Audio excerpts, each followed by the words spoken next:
Assalamualaikum warahmatullahi wabarakatuh. Perkenalkan, nama saya Muhammad Rizky Abdul Latif, NIM 8111141931, Fakultas Hukum Universitas Negeri Semarang. Di sini saya akan membahas tentang dampak positif dan negatif teknologi. Apa sih teknologi itu? Teknologi adalah bagian penting dalam kehidupan Anda saat ini. Segala sesuatu merupakan teknologi untuk memudahkan berbagai aktivitas.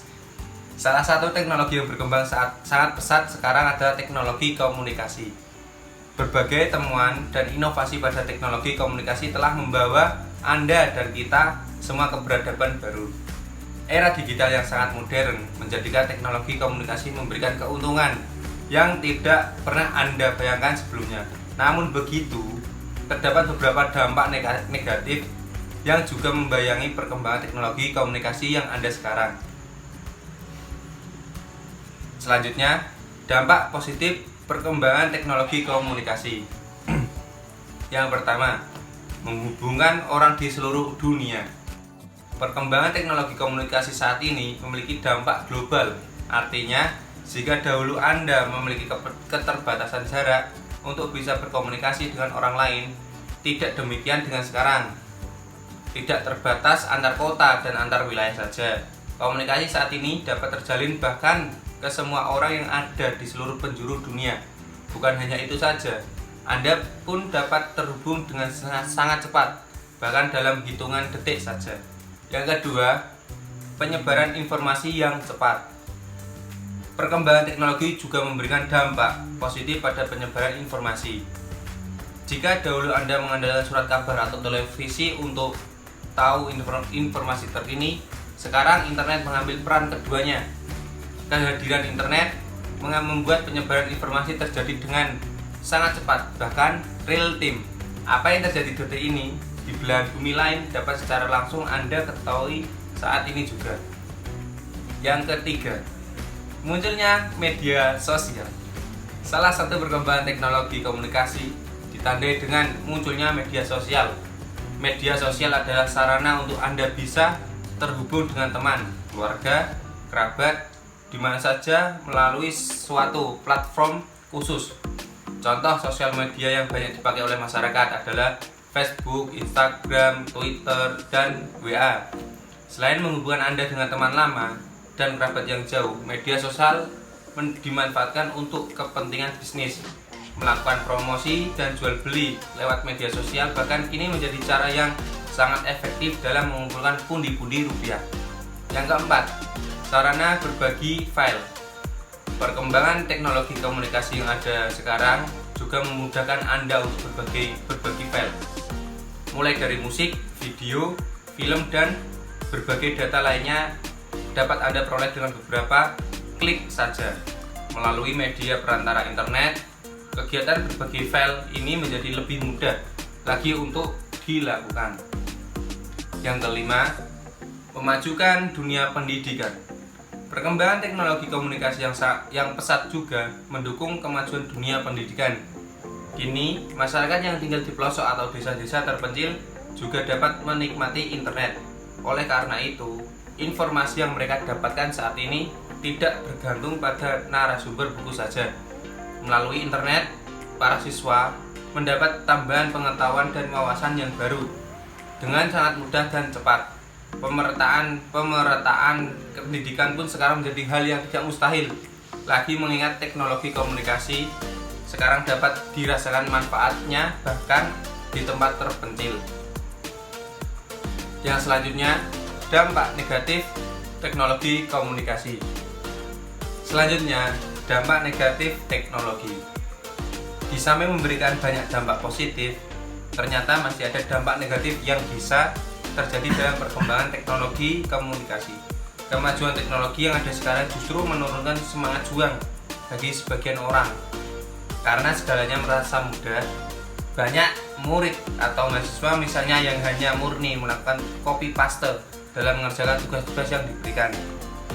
Dalam bidang bisnis, kemajuan teknologi juga memicu maraknya cybercrime, kejahatan virtual seperti hacking dan carding. juga telah merugikan banyak orang. Oleh sebab itu, Anda harus lebih berhati-hati dalam melakukan transaksi online agar tidak terjerumus dalam penipuan. Pesatnya perkembangan teknologi yang ada di sekarang juga menyerang kehidupan sosial masyarakat. Tindakan cyberbullying, penyebaran berita hoaks, ujaran kebencian, dan konten pornografi dinilai cukup meresahkan. Efek yang ditimbulkan pun bukan perkara sepele karena akan merusak generasi bangsa dan memecah belah persatuan. Demikian informasi terkait dampak positif dan negatif yang ditimbulkan oleh perkembangan teknologi saat ini. Anda sebagai warga negara yang baik harus lebih bijak dan jeli dalam memanfaatkan teknologi yang ada sekarang. Semoga kedepannya akan selalu ada solusi yang dapat memberantas dampak negatif yang kemungkinan akan semakin.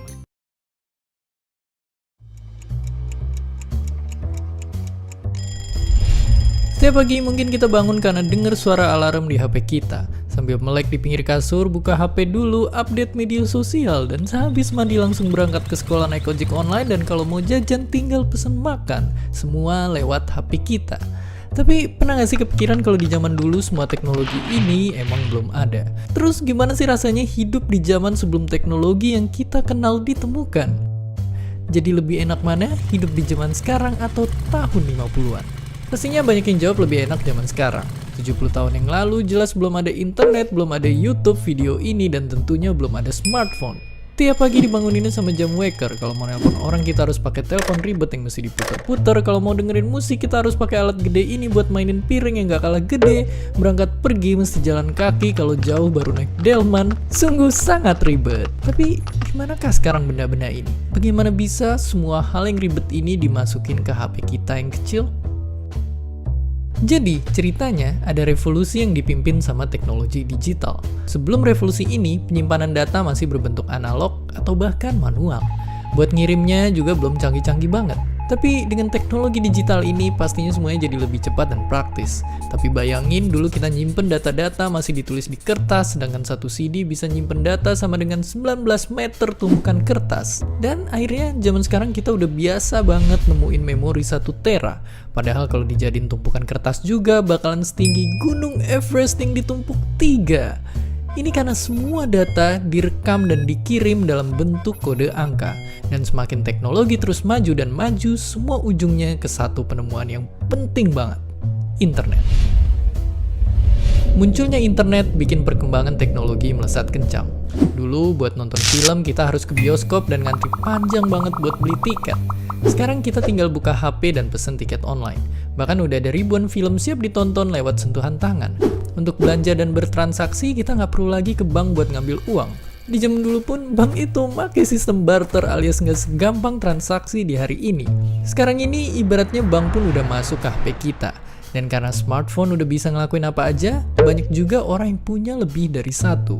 Saking banyaknya pengguna HP, kalau semua smartphone aktif di dunia dijejerin, barisannya bakal muterin bumi 10 kali. Sungguh sangat banyak. Jadi, kalau di sisi teknologi emang zaman sekarang menang telak. Yang dulu perlu banyak tempat penyimpanan harus kesana kemari atau harus nunggu lama, sekarang ada semua di HP kita. Asal jangan sampai kecanduan stalking sosial media mantan tiap malam. Dan seperti biasa, terima kasih. Terima kasih udah nonton Kok Bisa? Punya pertanyaan lagi? Tulis aja di kolom komentar di bawah. Keep asking and stay curious.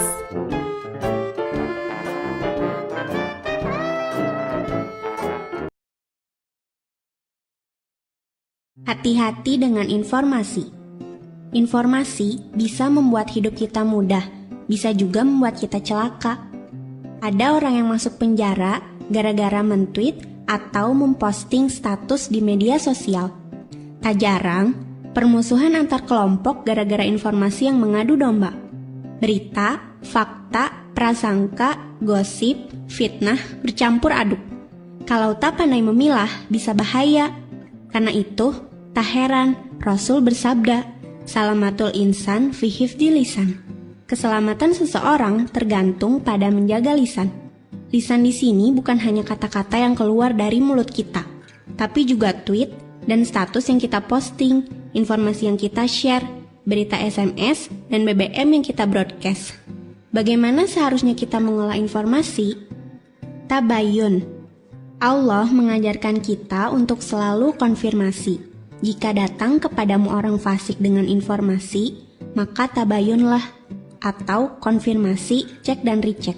Quran Surat Al-Hujurat ayat 6. Kadang, kita menerima broadcast message tanpa pikir panjang, kita membroadcastnya lagi pada seluruh kontak kita, tanpa mengecek kebenarannya. Itulah sifat dasar kita, malas mengecek informasi. Karena itu, suatu informasi bisa menyebar begitu cepat tak terbendung. Konon, ketika kabar baik baru menyebar beberapa kilometer, kabar buruk sudah melesat mengelilingi bola dunia. Ketika sebuah informasi sudah menyebar, akan sulit membendungnya. Zon. Kadang isi informasi yang kita terima mengandung prasangka. Jika kabar itu benar, maka itu gibah. Jika kabar itu salah, maka itu fitnah. Tak ada pilihan, makanya jangan ikut-ikutan menyebarkannya. Sesungguhnya prasangka tak memberimu sedikit pun kebenaran. Quran Surat An-Najm ayat 28. Zon, prasangka. Dalam bahasa Inggris, prejudice, yang berasal dari kata pre yang artinya sebelum, judge adalah menghukum. Jadi, prasangka adalah menghukum orang sebelum kita tahu informasi yang lengkap. Bicara yang baik atau diam. Takwa itu seperti orang yang berjalan di antara duri-duri. Jadi, selalu hati-hati agar tak terkena duri. Demikianlah sikap orang yang bertakwa terhadap informasi. Tak asal percaya dan berpikir 1000 kali sebelum menyebarkan. Jika kita mudah menerima dan mengirim semua informasi yang kita lihat dan dengar, maka menurut Rasul, kita ini termasuk pendusta. Cukuplah dikatakan pendusta orang yang menceritakan semua yang dia dengar. Hadis riwayat Muslim. Sebelum men-share sebuah berita, tanyakan pada dirimu tentang beberapa hal berikut. 1. Apakah berita ini benar? Apakah saya sudah mengkonfirmasi kebenaran berita ini? 2. Apakah ini fakta atau prasangka? 3. Jika berita ini fakta dan benar, apakah memang perlu disebarkan? Apakah ada orang yang merasa disakiti dengan berita ini? 4. Apakah berita ini memberikan kebaikan atau justru menyulut permusuhan?